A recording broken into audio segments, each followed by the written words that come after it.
Welcome to Black Girl Say Something, where this black girl has something to say, and it is the day post-election day. And let's just say, I'm not in the best of mood, but I have some things to look forward to. I have therapy coming up. My children are back in therapy, and I just wanted to pop in and make this episode to say, black women, we showed up, we did what we had to do, sending love and light to you all. And to those who don't understand definitions of things, I think this is where I have to show that as a doctor of health science, my goal is to educate, elevate, and empower. And when people hear the right to abort, the right to an abortion, they are thinking, they probably close their eyes and they imagine a woman being 9 months pregnant, 8 months pregnant, and deciding, I want to abort that baby. But that is not the case. I've also seen the rhetoric on social media where if you give your daughters proper sex education, that is also not the case. The case is this. As a doctor of health science and research, I can tell you, I have educated some of my peers who also have PhDs. And these are people who have PhDs in chemistry, PhDs in epidemiology, PhDs as statisticians. They're up there. But when I had to explain to them, did you know, because I have students who I've had to help them get into medical school with recommendation letters. I had to explain to them, did you know that if a student wants to do their residency and they want to focus on being an OBGYN, they have to perform so many abortions? And they're like clutching their pearls. Like, what do you mean by that, doctor? And I said, what that means is they have to perform so many abortions, not in the modern way that you think an abortion clinic, but in the way when we talk about women who have stillbirths, when we talk about women who have a miscarriage, when we talk about women who have the products of misconceptions die within them, because that's what the medical term is. It's called a misabortion. A DNC is an abortion. These are the things that people don't know because of lack of knowledge and because they're not privy to the information because they're not in the field. So what happens when you take away the right to abortion care, which is a health care right? When you take that away, you're not going to see the emergence of new OBGYNs being able to practice and become board certified because they did not perform those certain amount of tasks in their residency. Then what ultimately happens is there will be a reduction, or what we call maternity deserts, where women are going to have to go far and wide to deliver their babies because of the lack of OBGYNs. There's people who delivered my babies even, are on the cusp of retiring.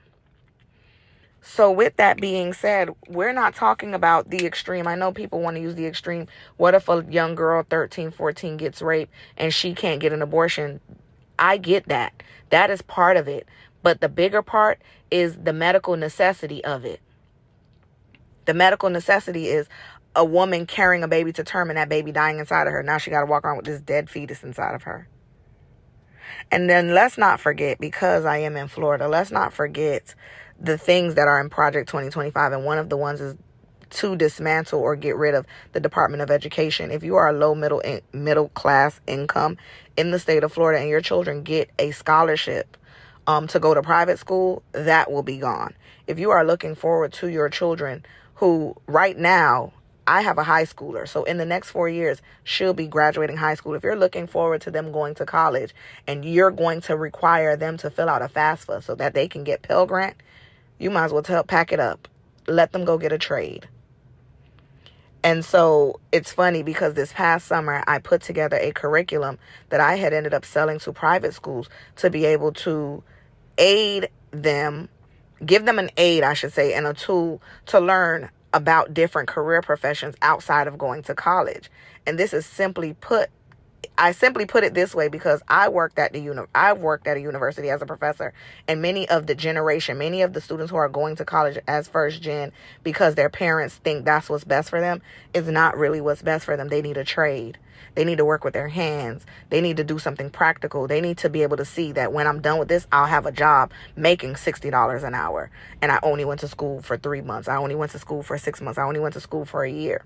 Because what's happening is after 4 years, they're not being gainfully employed because they didn't get any practical skills.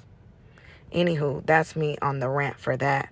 And I could go on for even longer, but I'm going to choose to stop here because I just want to send love and light to those who had one job and they did that job.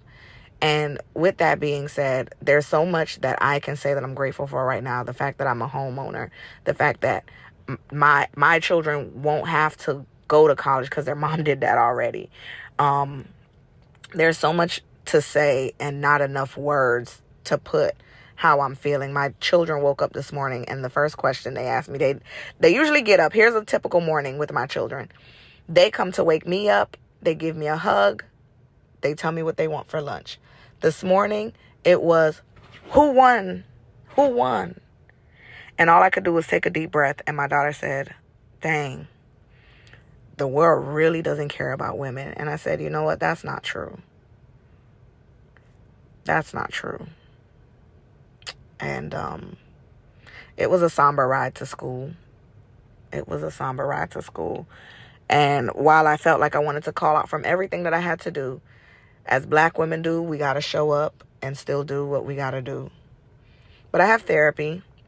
I'm on the edge of my cycle beginning to start, so that's probably why I'm a little bit more emotional than usual.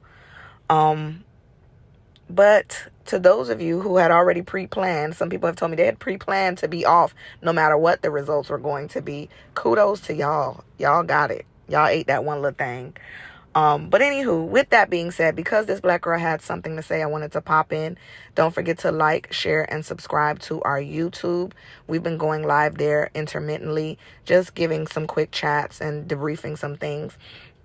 As well as you can tune into Black Girl Say Something every Friday at 1 p.m. Eastern Standard Time, wherever you listen to podcasts. And we do have some subscriber-only content because, y'all, I got even more to say over there. So with that being said, love and light to everyone who is listening to this podcast. Thank you for listening.